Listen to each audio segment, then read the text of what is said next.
I wish I brought my prom dress.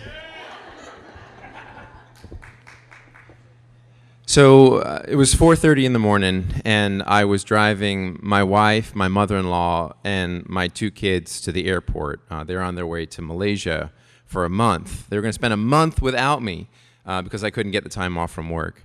And my two kids were snoring in the back seat like two fat old men who needed a CPAP machine. And they were just so like sloppy and adorable, and I just loved them so much at that moment that it hurt because I was missing them so much, and I was so afraid about how our relationship would change over the course of that month without me.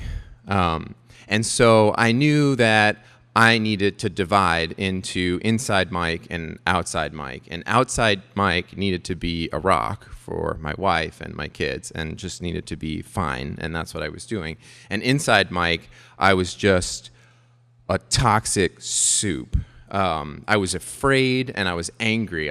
Why does it have to be me? Why do I have to stay behind and work? Why do I have to shoulder this burden of being away from my kids for a month? And underneath all that anger, there was all this fear. What if when my kids got back, they didn't love me anymore or didn't love me as much or just it was just changed and different? And what if all this stuff would happen and I wouldn't be there? And it wasn't a totally irrational fear because when my daughter, Maggie, was born, my mother-in-law lived with us for a year and I was working full-time and my wife was in school full-time and she fed her and she changed her and she bathed her and she slept with her. And when she left, my daughter mourned like the sun had left the sky. And we mourned too. We mourned for our daughter because she was in pain. And we mourned that we weren't the suns in her sky because we had lost something. We'd lost some primacy, some firstness in her life. And we never really recovered it. Nenek is still the sun in her sky. And I was afraid that that's what was going to happen again. But this time with my son. And when we got to the airport, I took the bags out and I unclipped my son out of his harness, and I could feel the pressure of his little hands on my neck. And he kind of half awake looked me in the eyes and he said, "Dada." And that's when inside Mike saw outside Mike just do things that they would both regret. I looked at my mother-in-law who was holding her arms out for my son, and I said, "No, I'm keeping him. You guys are going to have to go without him."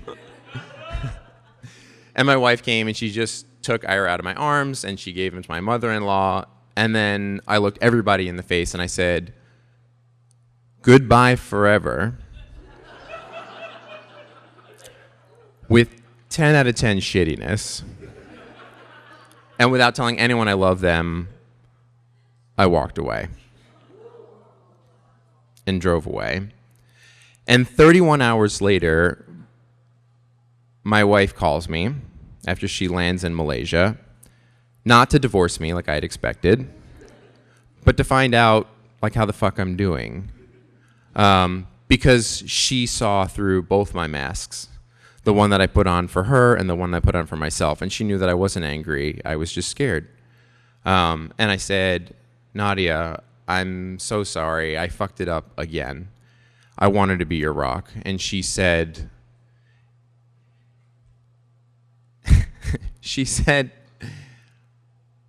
"You'll never be my rock, but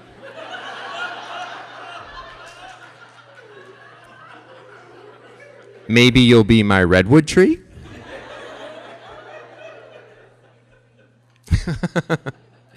And when we got back home, when all the kids got home, they did call for Nenek instead of me because it had been a month and they're young and it hurt. And I made a choice. I made a choice to show up anyway. And I keep showing up anyway. And now that I'm being honest about that hurt, there's so much more room to ask important questions.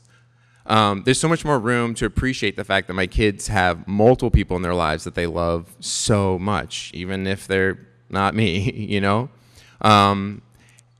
And I think what I'm learning is that maybe what it means to be a dad is not about being first. It's about showing up and giving your whole heart even when you're last.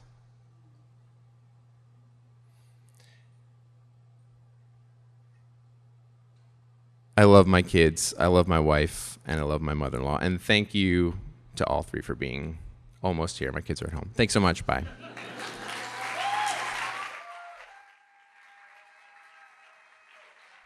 Michael Kornblatt.